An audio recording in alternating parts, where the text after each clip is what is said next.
Kita menjadi ciptaan yang baru di dalam Kristus Yesus. Amin. Amin.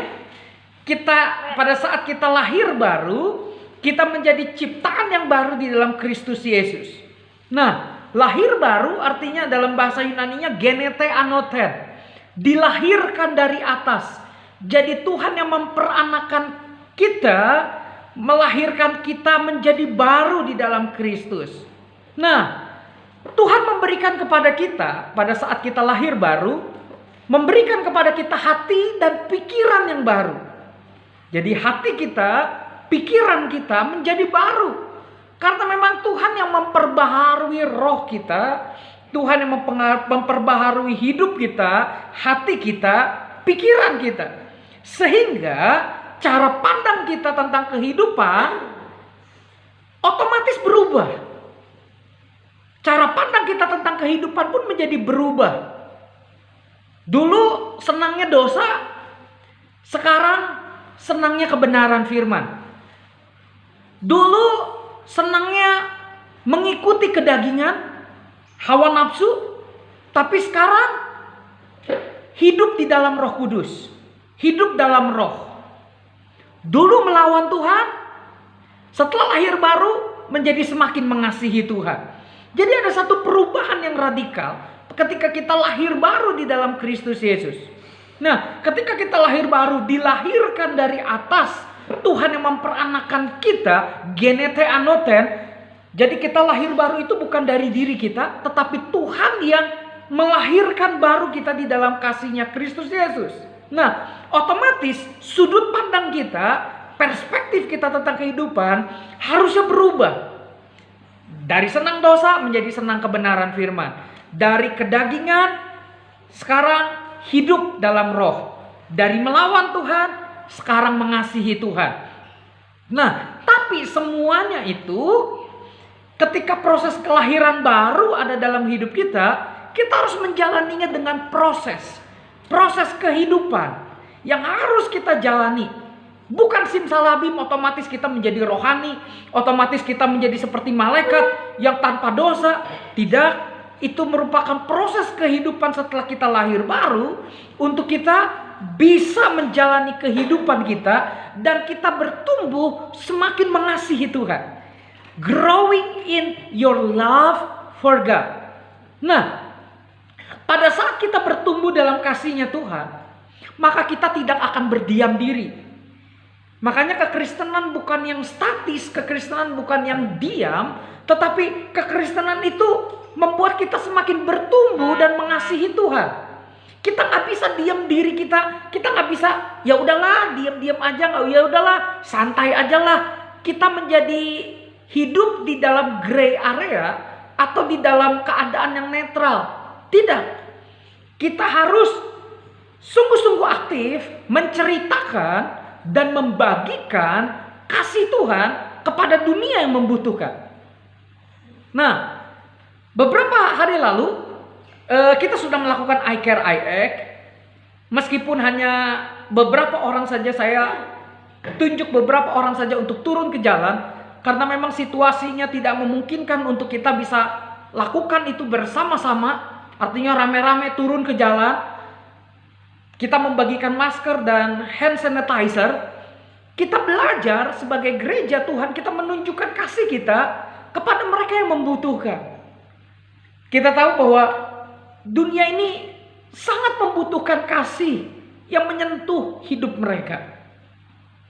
Jika gereja kita sudah diberkati dengan keuangan yang lebih banyak, yang berlimpah, tentunya kita akan melakukan yang lebih besar lagi, sehingga akhirnya semakin besar keuangan yang kita terima dari Tuhan, semakin besar dampak yang kita bisa berikan kepada dunia ini. Miris sekali apabila gereja makin mewah, gedung gereja makin mewah, tapi lingkungannya slum area. Lingkungannya masih banyak kekurangan, masih kumuh. Kontras sekali antara gereja, gedung gereja megah dengan keadaan lingkungan sekitar mereka yang kumuh, yang membutuhkan sebenarnya makanan, pakaian. Nah, oleh karena itu kita menjadi gereja yang menjadi kepanjang tangannya Tuhan untuk bisa menolong mereka. Tentunya ketika kita diberkati dengan berkat yang berlimpah, tentunya kita akan selesaikan misi yang Tuhan taruh untuk gereja NGC. Visinya sudah jelas kemana arah gereja ini akan melangkah. Nah, berbicara tentang kasih, tentunya kita tidak bertumbuh dalam Tuhan. Tentunya kita harus bertumbuh di dalam Tuhan dengan pengorbanan. Ya, dengan pengorbanan. Pengorbanan adalah tanda Anda mau belajar untuk apa? Sangkal diri, pikul salib, sebagai bukti cinta kita kepada Tuhan. Ada begitu banyak orang pergi ke gereja, mereka yang penting hanya memuji Tuhan, mendengarkan firman Tuhan, memberikan kolekte, udah selesai. Tetapi mereka dalam kehidupan mereka, sebagai bukti cinta mereka kepada Tuhan, mereka tidak mau belajar untuk sangkal diri, pikul salib. Di manakah cinta mereka kepada Tuhan? Nah, dengan berkorban. Makanya minggu lalu kita belajar tentang memberi atau berkorban, tentang perumpamaan, tentang cerita persembahan janda miskin. Dengan berkorban dalam memberi, itu akan membuat kita terus bertumbuh di dalam anugerah Tuhan. Kasih dinyatakan melalui pengorbanan. Pada saat kita memberi dalam keadaan yang banyak uang, itu hal yang mudah. Itu hal yang mudah. Tetapi memberi pada saat kita kekurangan, itu baru luar biasa. Itulah pengorbanan. Nah, seringkali kita memberikan persembahan kolekte, pada saat kita ada uang, yaudah kita kasih. Pada saat nggak ada uang, yaudah nggak usah. No, pada saat kita dalam keadaan kekurangan, pada saat kita tetap mau belajar mencintai Tuhan dan memberi kepada Tuhan, di situ kita belajar arti dari pengorbanan. Ada rasa sakit yang keluar di dalam diri kita. Aduh, kok berat ya memberikan persembahan kepada Tuhan ya. Kok berat ya, ini kan uang untuk saya. Nah, pada saat kita mau belajar untuk memberi kepada Tuhan dalam keadaan kekurangan, itulah pengorbanan.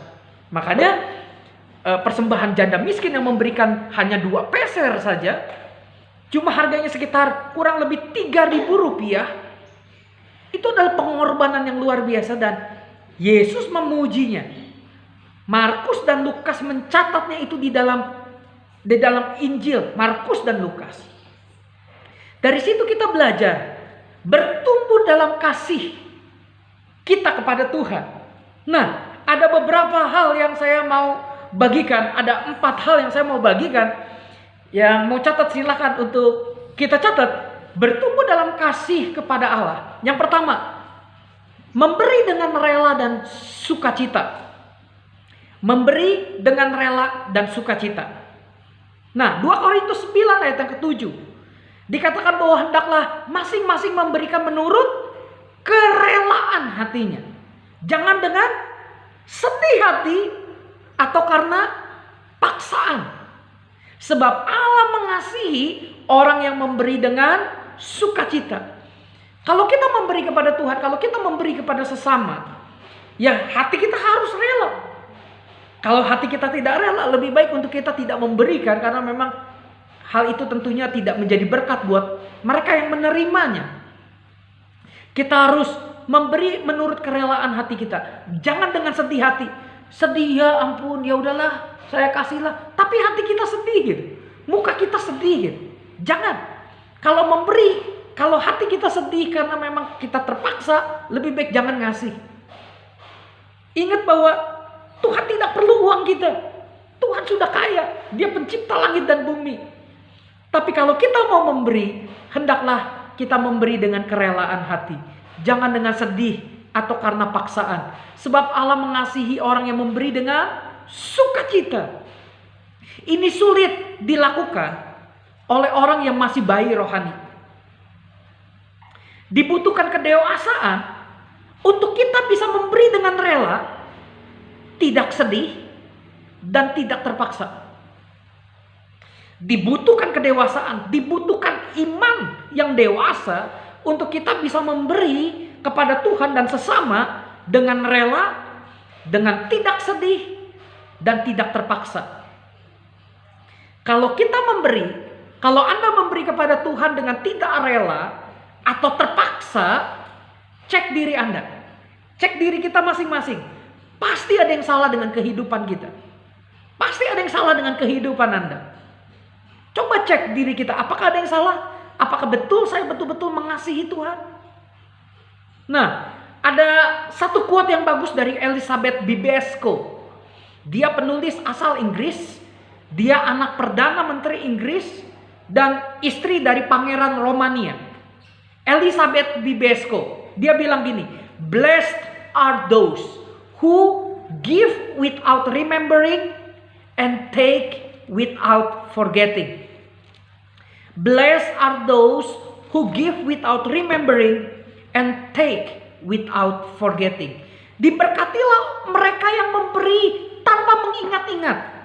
Jadi kalau udah memberi ya udah, beri aja, nggak usah diingat-ingat, dan mengambil atau menerima tanpa melupakan. Jadi kalau kita ngasih kepada orang, kita jangan ingat-ingat kita sudah ngasih. Tapi kalau kita menerima sesuatu dari orang lain, itu yang harus kita ingat. Itu yang tidak boleh kita lupakan. Ketika kita melakukan itu, kita akan diberkati oleh Tuhan. Blessed are those who give without remembering and take without forgetting. Ini makna yang begitu mendalam. Kita akan diberkati oleh Tuhan kalau kita memberi tanpa ingat-ingat lagi. Ya udah, tulus saja kita kasih aja, kita berikan saja. Tetapi pada saat kita menerima, pada saat kita mendapatkan sesuatu dari orang lain, kita tidak boleh melupakannya. Kita harus ingat kebaikan orang lain kepada diri kita. Bila perlu, kita harus membantunya pada saat orang itu ada dalam kebutuhan, dalam kekurangan. Kita yang menolong hidup mereka. Itu yang pertama, memberi dengan rela dan sukacita. Yang kedua, memberi tanpa harus pamer. Memberi tanpa harus pamer. Cukup Tuhan yang tahu. Matius 6 ayat yang ketiga dan 4. Tetapi Matius 6 ayat yang ketiga dan 4. Tetapi jika engkau memberi sedekah, jangan diketahui tangan kirimu apa yang diperbuat tangan kananmu. Hendaklah sedekahmu itu diberikan dengan tersembunyi, maka Bapamu yang melihat yang tersembunyi akan membalasnya kepadamu. Dikatakan kita tidak perlu pamer untuk kita ngasih-ngasih kepada orang. Cukup Bapa di sorga yang tahu. Tuhan yang akan membalasnya kepada kita, dan Tuhan akan memberkati kita. Makanya kita melakukan I Care I Act. Kita tidak posting di Facebook, Instagram, WhatsApp. Ya cukup Tuhan yang tahu saja. Memang kita tidak perlu pamer atau mungkin dianggap rohani. No. Ya untuk dokumentasi yes, tetapi pamer no. Kita tidak perlu untuk kita ingin dilihat orang. Oh nih saya udah memberi loh. Nih saya sudah ngasih nih. Saya udah nyumbang nih ke gereja nih. Saya sudah memberikan ini loh. Kamu kan sudah saya kasih dulu. Nah kalau kita memberi untuk sekedar pamer, maka kita menjadi orang yang haus akan pujian dari orang lain. Memberi tanpa harus pamer. Apa yang dilakukan oleh tangan kanan memberi, tangan kiri tidak perlu tahu. Tidak perlu orang banyak tahu. Yang ketiga, peka untuk memberi. Kita peka untuk memberi. Artinya gini, inisiatif memberi tanpa disuruh. Amsal 28 ayat yang ke-27. Amsal 28 ayat yang ke-27. Oke, Amsal 28 ayat yang ke-27. Siapa memberi kepada orang miskin tidak akan berkekurangan. Tetapi orang yang menutup matanya akan sangat dikutuki. Dalam terjemahan yang lain, akan banyak dikutuki oleh orang lain. Jadi ketika ada orang yang kesusahan, kita pura-pura gak tahu. Kita pura-pura nutup mata kita, kita gak peduli sama orang lain. Maka orang banyak akan mengutuk kita dan kita akan terima banyak kutukan. Tetapi barang siapa memberi kepada orang miskin, perhatikan ini janji firman Tuhan, kita gak akan pernah kekurangan. Kita tahu kita sendiri banyak kebutuhan kok. Yes, kita ngerti kita banyak kebutuhan. Banyak yang harus kita cukupin ya untuk beli makanan sehari-hari. Betul. Kita mengerti. Kita semua punya kebutuhan. Yes. Tetapi apabila kita belajar untuk kita peka kepada lingkungan sekitar. Dan kita bisa memberi kepada mereka tanpa disuruh. Maka Tuhan pasti akan berkati kita. Orang dewasa rohani peka dengan lingkungan sekitarnya. Ia berbagi dan selalu siap sedia memberikan pertolongan. Kedewasaan rohani tidak dilihat dari pelayanan yang di gereja, tetapi dilihat dari buahnya. Bagaimana hidupnya berinteraksi dengan orang lain. Apakah hidupnya mau memberi? Apakah hidupnya mau berbagi? Apakah hidupnya mau berkorban untuk orang lain? Jika Anda melihat orang rohani dari pelayanan mimbar, Anda salah. Anda siap-siap untuk dikecewakan. Jika Anda melihat orang rohani dari karismanya, Anda juga salah. Suatu saat orang itu akan memunculkan sifat aslinya dan mungkin kita akan kecewa. Jika Anda ingin lihat orang rohani atau tidak, lihat buahnya, lihat karakternya, lihat hubungannya dengan sesama. Bagaimana orang itu peka nggak untuk bisa menolong orang lain yang kekurangan, atau hidup untuk dirinya sendiri? Yang penting saya kaya, yang penting saya cukup, yang penting saya diberkati Tuhan. Jadi semua berkat Tuhan hanya untuk dirinya. Ada 3 musuh utama: aku, diriku, dan milikku. Aku, diriku, dan milikku. Itu musuh utama kita. Musuh utama kita bukan setan. Setan sudah dikalahkan oleh Tuhan Yesus 2000 tahun yang lalu. Tapi musuh yang utama adalah di dalam diri kita. Makanya ada satu buku yang bagus, judulnya The Enemy Within. The Enemy Within. Musuh di dalam diri kita. Yaitu apa? Kedagingan kita. Dosa di dalam diri kita. Untuk kita atasi, untuk kita kalahkan. Dan dengan kita bisa mengalahkan kedagingan kita, maka Tuhan yang akan memberikan kepekaan untuk kita bisa peduli terhadap orang lain, untuk kita bisa memberi dengan inisiatif tanpa harus disuruh. Nah, yang keempat, yang terakhir, memberi semakin diberkati. Semakin kita mau berkorban, semakin diberkati oleh Tuhan dengan melimpah. Ingat, kita memberi bukan untuk diberkati. Kita memberi karena kita sudah diberkati. Ini konsep yang harus kita terima, yang harus kita pikirkan bersama-sama, dan yang harus kita jalani. Jadi memberi bukan untuk menerima kembali dari Tuhan dengan berlipat kali ganda. Bukankah itu yang diajarkan oleh gereja-gereja masa kini? Berilah, lihat Tuhan akan berkati berlimpah. Jadi ketika kita memberi, kita pengen berkat yang banyak. Itu sistem mancing-memancing. Itu tidak ada satupun di dalam ayatnya di dalam Alkitab.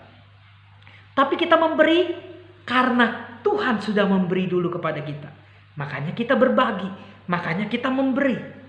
Makanya hidup kita harus berlimpah. Pada saat Yesus ada di dalam hidup kita, Dia memberikan hidup yang berkelimpahan. Nah, pada saat hidup kita berkelimpahan, kita berbagi kepada orang lain. Kita bisa memberi kepada orang lain. Kita memberi dari kelimpahan, bukan memberi untuk menerima kelimpahan. Jadi ini konsep yang berbeda mungkin dengan pengajaran-pengajaran yang ada zaman sekarang. Tetapi pada saat kita belajar untuk kita memberi dari kelimpahan, karena hidup kita memang sudah berlimpah di dalam kasih-Nya Tuhan. Makanya kita bisa berbagi. Kita memberi bukan untuk mengambil. Kita memberi untuk memberi. Karena memang Tuhan yang sudah lebih dulu memberikan kepada kita. Nah, Amsal 11 ayat yang ke-24 dan ayat yang ke-25. Amsal pasal yang ke-11 ayat yang ke-24 dan ayat yang ke-25. Ada yang menyebar harta tapi bertambah kaya. Bayangin, menyebar harta tapi bertambah kaya. Ada yang menghemat secara luar biasa, namun selalu kekurangan. Siapa banyak memberi berkat, diberi kelimpahan. Siapa memberi minum, ia sendiri akan diberi minum. Hukum Tuhan berbeda dengan hukum ekonomi dunia. Menyebar harta, kok malah tambah kaya? Aneh nggak? Bertolak belakang dengan prinsip dunia kan? Bertolak belakang dengan prinsip ekonomi kan? Bukannya kalau banyak ngasih kita makin kekurangan ya? Misalkan, contoh, kita punya 1 juta di dompet kita. Kita kasih ke si A 100 ribu. Kita kasih ke si B 100 ribu. Kita kasih ke si C 50 ribu. Kita kasih ke si D 50 ribu. 300 ribu yang kita udah kasih. Sisanya berapa? 700 ribu. Otomatis kita berpikir, ya kurang dong 700 ribu. Wah, nanti saya gimana? Itu hukum ekonomi dunia. Pada saat kita memberi, uang kita berkurang dan kita semakin bertambah kekhawatiran. Tetapi prinsip firman Tuhan tidak. Ada yang menyebar harta tapi bertambah kaya. Justru ketika memang kita memberi 300 ribu, 100, 100, 50, 50, uang kita sisa 700. Tapi Tuhan bisa berkati dengan cara Tuhan yang ajaib, dengan cara Tuhan yang heran. Tuhan kirim orang lain untuk memberkati kehidupan kita, sehingga kita diberkati lebih oleh Tuhan. Bukankah kalau banyak ngasih semakin berkurang? Itu hukum ekonomi dunia. Nah, pertanyaannya gini, yang mana yang Anda percayai? Hukum Tuhan, firman Tuhan, atau hukum ekonomi dunia? Tapi firman Tuhan berkata, siapa banyak memberi berkat, diberi kelimpahan oleh Tuhan. Nah, ada orang yang mesti dikasih tahu dulu, baru mau memberi. Bahkan ada orang yang disindir dulu, baru mau memberi. Yang parahnya, ada orang yang udah dikasih tahu, bahkan disindir, tetap tidak tahu memberi, tidak mau memberi. Nah lo, pernah ketemu dengan orang yang demikian? Yang udah dikasih tahu, ayo dong, belajar dong, peduli dong. Ada yang ulang tahun, patungan. Ah, saya mah nggak mau patungan. Patungan, ya udah yuk kita patungan yuk, kita kasih yuk. Udah dikasih tahu, tetap tidak mau memberi. Udah bahkan disindir-sindir, tetap tidak mau memberi. Nah, orang itu disebut sebagai orang kikir, orang pelit. Orang kikir tidak akan diberkati oleh Tuhan. Nah, apa kata Alkitab tentang orang kikir? 1 Korintus 6 ayat 9 dan ayat yang ke-10. Ini ayat yang terakhir. 1 Korintus 6 ayat yang ke-9 dan ayat yang ke-10. 1 Korintus 6 ayat 9 dan ayat yang ke-10. Perhatikan baik-baik ayat ini. Atau tidak tahukah kamu bahwa orang-orang yang tidak adil tidak akan mendapat bagian dalam kerajaan Allah? Janganlah sesat. Sebutkan, orang cabul, penyembahan berhala, orang berzina, banci, orang pemburit, pencuri, orang kikir. Nah loh, orang kikir masuk ya. Orang kikir, pemabuk, pemfitnah, dan penipu tidak akan mendapat bagian dalam kerajaan Allah. Jadi orang kikir nggak ambil bagian dalam kerajaannya Tuhan. Nggak akan masuk dalam kerajaannya Tuhan. Perhatikan ada kata orang kikir. Berarti orang itu pelit. Dengan pelitnya dia tidak akan masuk surga. Kenapa? Karena hidupnya tidak mengenal Tuhan. Yang dimana Tuhan sifatnya adalah murah hati. Jadi Bapa di sorga murah hati. Kalau kita ngaku anak Tuhan, kita tidak murah hati, kita pelit, kita anak siapa? Coba kita renungkan. Kalau Bapak kita murah hati, anaknya pelit, itu anak siapa? Kita tidak hidup dalam gaya hidupnya Bapa di sorga. Orang kikir, kenapa tidak masuk dalam kerajaan Allah? Karena orang kikir belum lahir baru. Hidupnya tidak lahir baru. sehingga dia tidak masuk dalam kerajaan Allah. Karena memberi adalah gaya hidup kerajaan Allah dan bukti dari kelahiran baru. Bukti dari kita adalah ciptaan yang baru, yang lama sudah berlalu, di mana kikirnya kita sudah berlalu. Sesungguhnya gaya hidup memberi sudah datang di dalam diri kita. Nah, dunia ini tidak kekurangan orang yang pintar. Sekali lagi saya ulang, dunia ini tidak kekurangan orang yang pintar, tapi dunia ini kekurangan orang yang baik. Dunia ini tidak kekurangan orang yang pintar. Orang pintar banyak. S1 yang cum laude banyak. S2 yang hebat banyak. S3, profesor, banyak sekali orang pintar di dalam dunia ini. Tapi dunia ini kekurangan, selalu kekurangan orang yang baik. Nah, Kiai Haji Abdurrahman Wahid atau Gus Dur, Presiden keempat Republik Indonesia, punya statement yang bagus sekali, di mana kita harus belajar ini. Tidak penting apapun agama atau sukumu. Tidak penting apapun agama atau sukumu. Kalau kamu bisa melakukan sesuatu yang baik untuk semua orang, orang tidak pernah tanya agamamu. Pada saat kita melakukan aek, apakah ditanya, agama kamu apa? Enggak kan? Tidak penting apapun agama atau sukumu. Kalau kamu bisa melakukan sesuatu yang baik untuk semua orang, orang tidak pernah tanya agamamu. Jadi bertumbuh dalam kasih Allah berarti pertama mengasihi Tuhan dengan hidup sesuai dengan firman Tuhan. Yang kedua mengasihi sesama. Bagaimana mungkin kita bisa mengasihi Tuhan yang tidak kelihatan apabila kita tidak bisa mengasihi manusia yang kelihatan. You can give without loving, but you cannot love without giving. Kita tidak bisa memberi. Kita dapat memberi tanpa mengasihi. Tetapi kita tidak bisa mengasihi tanpa memberi. Kasih yang murni bukan apa yang engkau dapatkan, tetapi apa yang engkau berikan. Itulah sacrificial love, kasih yang berkorban. Betulkah kita mengasihi Tuhan? Betulkah kita bisa mengasihi sesama kita dengan sungguh-sungguh? Kalau kita bisa mengerti apa yang Yesus perbuat di kayu salib, kita akan tahu arti pengorbanan.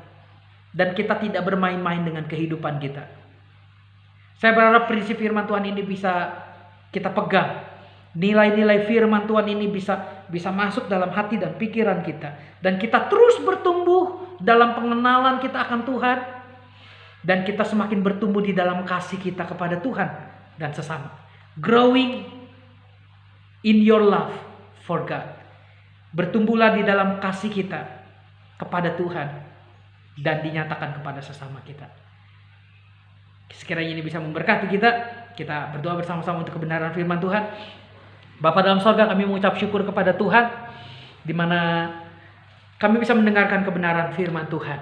Kami percaya bahwa benih firman Tuhan yang ditaburkan itu tidak pernah kembali dengan sia-sia. Benih itu akan berakar, bertumbuh dan berbuah dalam kehidupan kami. Dan jadikan kami bukan hanya sekedar pendengar saja, tetapi menjadi pelaku firman, supaya kami tidak menipu diri kami sendiri. Ajar kami untuk kami peduli Tuhan. Ajar kami untuk kami bisa bertumbuh dalam kasih-Nya Tuhan, untuk memberi kepada Engkau Tuhan, dengan konsep yang benar. Dan kami bisa memberi kepada orang lain, sesama kami yang membutuhkan, dengan konsep yang benar. Tuhan tolong kami, jadikan kami sebagai anak-anak Tuhan yang murah hati, yang membawa perubahan bagi lingkungan di sekitar kami. Terima kasih Tuhan. Kami serahkan semuanya ke dalam tangan-Mu. Hanya di dalam nama Yesus kami berdoa. Dan kami mengucap syukur kepada Tuhan. Sama-sama yang percaya katakan amin. Amin. Sebelum kita akan akhiri, saya persilakan mungkin Ray sama tim bisa nyanyi satu lagu terlebih dahulu. Setelah itu kita akan akhiri ibadah kita. Dan kita akan kembali ke tempat kita masing-masing. Oke? Saya persilakan Ray dan tim. Mungkin lagu-lagu yang semangat gitu Ray, yang on fire Ray.